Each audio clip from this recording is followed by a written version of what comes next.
사도신경하심으로 신앙 고백하겠습니다. 전능하사 천지를 만드신 하나님 아버지를 내가 믿사오며 그 외아들 우리 주 예수 그리스도를 믿사오니 이는 성령으로 잉태하사 동정녀 마리아에게 나시고 본디오 빌라도에게 고난을 받으사 십자가에 못 박혀 죽으시고 장사한 지 사흘 만에 죽은 자 가운데서 다시 살아나시며 하늘에 오르사 전능하신 하나님 우편에 앉아 계시다가 저리로서 산자와 죽은 자를 심판하러 오시리라. 성령을 믿사오며 거룩한 공회와 성도가 서로 교통하는 것과 죄를 사하여 주시는 것과 몸이 다시 사는 것과 영원히 사는 것을 믿사옵나이다. 아멘.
이날 곧 안식 후 첫날 저녁 때에 제자들이 유대인들을 두려워하여 모인 곳의 문들을 닫았더니 예수께서 오사 가운데 서서 이르시되 너희에게 평강이 있을지어다. 이 말씀을 하시고 손과 옆구리를 보이시니 제자들이 주를 보고 기뻐하더라. 너희에게 평강이 있을지어다. 아버지께서 나를 보내신 것 같이 나도 너희를 보내노라. 이 말씀을 하시고 그들을 향하사 숨을 내쉬며 이르시되 성령을 받으라.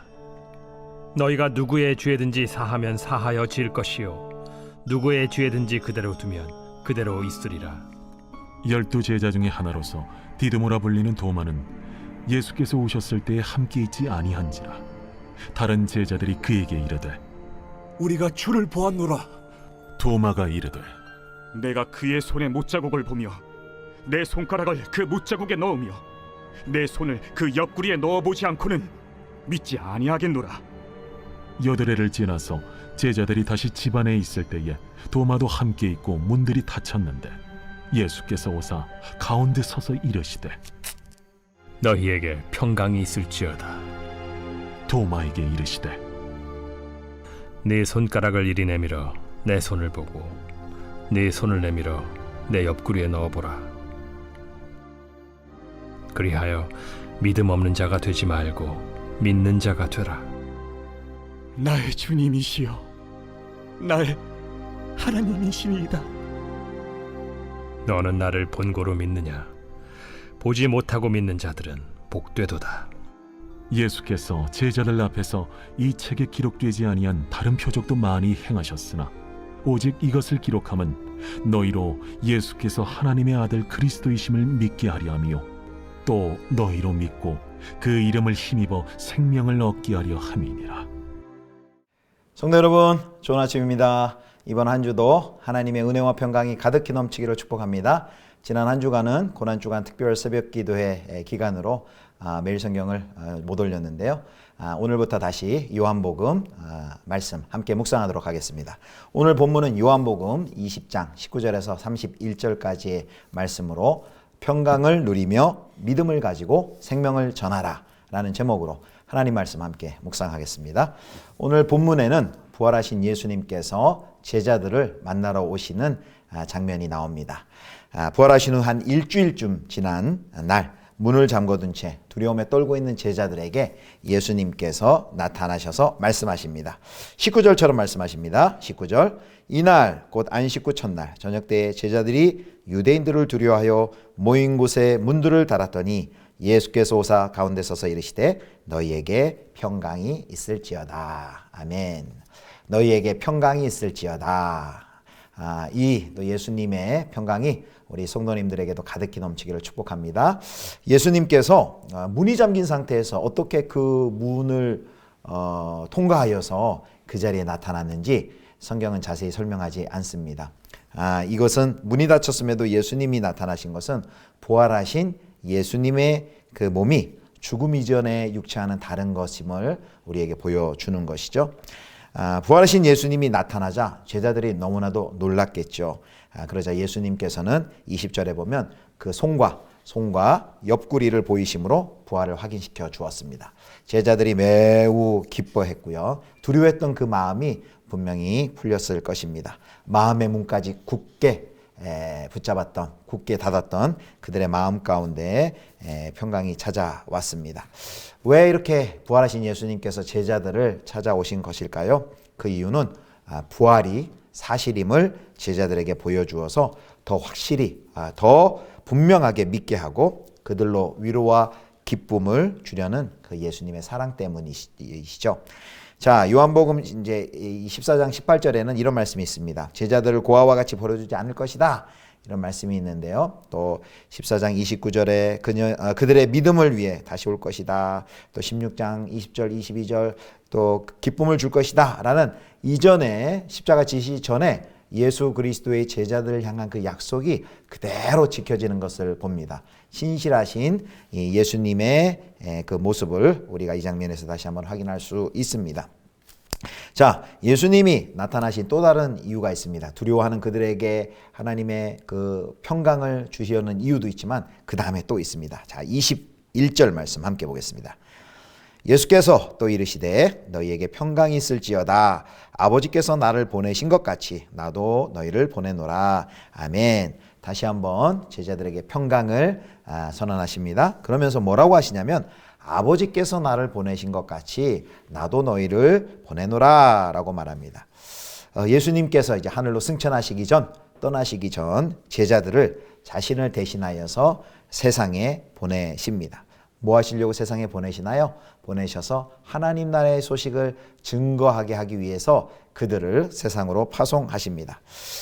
이 마치 예수님께서 하늘아버지의 그 보냄을 받아서 그분의 능력으로 이 땅에서 복음을 증거했던 것처럼 이제 예수님께서 제자들을 보내셔서 그 복음 증거의 사역을 감당하도록 하려는 것이죠. 그런데 그 제자들이 갈 때 홀로 가게 하지 않았습니다. 자, 20장 22절입니다. 이 말씀을 하시고 그들을 향하사 숨을 내쉬며 이르시되 성령을 받으라. 이 장면은요, 창세기에 마치 하나님께서 첫사람 아담에게 숨을 불어넣으시는 그 장면하고 매우 유사합니다. 자, 창세기 2장 7절을 볼까요?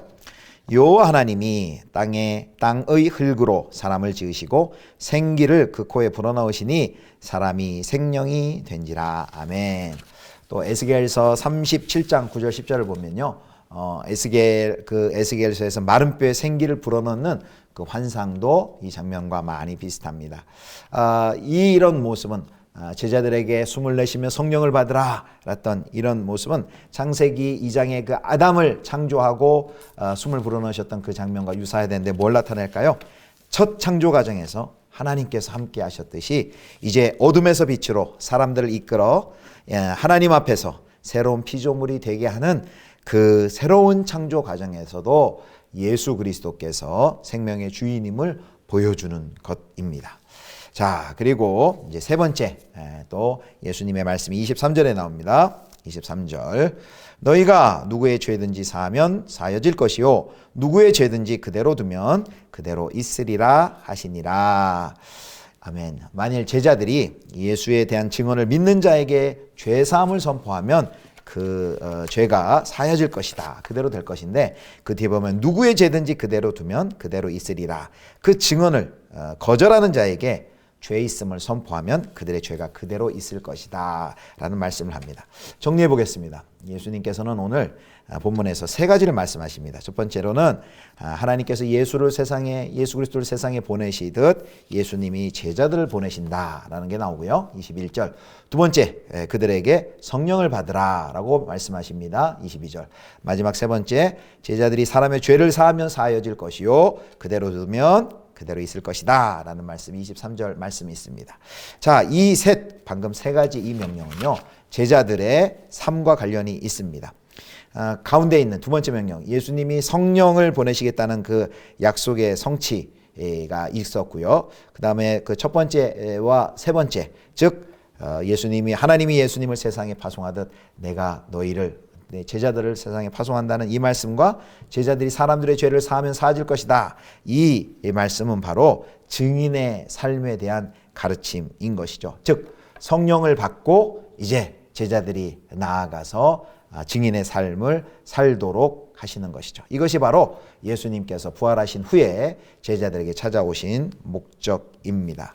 자, 그리고 이제 도마에게 나타났는데 24절부터 이제 도마에게 나타나신 예수님의 모습이 나와 있습니다. 아마 도마가 예수님께서 찾아왔을 때, 부활하신 예수님 찾았을 때 도마만 없었던 것 같아요. 그러니까 도마는 부활하신 예수님을 만나 뵙지 못한 것이죠. 그러자 다른 제자들이 우리가 주를 보았다 라고 말하자 이 도마가 뭐라고 합니까? 내가 친히 부활의 그 예수님의 몸을 만져보지 않고서는 그의 손에 못자국을 보고 또 그 손가락을 못자국에 넣으며 그리고 내 손을 옆구리에 넣어 보지 않고는 믿지 않겠노라 라고 25절처럼 말합니다. 그러자 예수님께서 친히 이 도마에게 찾아오셔서 참 친절하기도 하시죠. 도마가 얘기한 그대로 손과 옆구리를 보이시며 그에게 믿음을 부어주십니다. 그러자 도마가 이제 28절에 보면 나의 주님이시오 나의 하나님이십니다 라고 고백합니다. 그러자 예수님께서 이런 말씀을 하세요. 29절입니다. 21장 29절 말씀 예수께서 이르시되 너는 나를 본고로 믿느냐 보지 못하고 믿는 자들은 복되도다 하시니라. 아멘. 보지 못하고 믿는 자들은 복되도다 이렇게 말씀을 하십니다. 예수님께서 도마에게 왜 찾아오셨습니까? 도마의 의심을 풀어주시기 위해서 예수님이 그렇게 사랑하고 배려하는 그 예수님의 모습이시죠. 또 자기 양을 끝까지 사랑하시는 예수님의 모습을 우리가 만나게 됩니다. 이제 마지막 31절에는 요한복음의 기록 목적이 나와 있습니다. 31절. 오직 이것을 기록함은 너희로 예수께서 하나님의 아들 그리스도이심을 믿게 하려 함이요 또 너희로 믿고 그 이름을 힘입어 생명을 얻게 하려 함이니라. 아멘. 이 요한복음의 저자는요, 이 도마 이야기, 네가 보지 못하고 믿는 자들은 복되도다라고 말씀하신 그 도마의 이야기 바로 뒤에 요한복음의 저술의 목적을 기록합니다. 31절이 그럼 어떤 뜻입니까? 예수님을 보지 못한 자들이 이제 이 성경에 기록된 것을 진실한 것으로 믿고 예수가 하나님의 아들이 그 예수 그리스도이심을 믿는다면 그가 복이 있고 그가 생명을 얻게 된다라고 말씀을 하고 있는 것이죠. 이 책을 요한복음을 기록한 목적이 여기 기록되어 있습니다. 자, 오늘 말씀을 통해 우리 예수님께서 두려움에 떠는 자들에게는 무엇을 주셨습니까? 평안을 주셨습니다.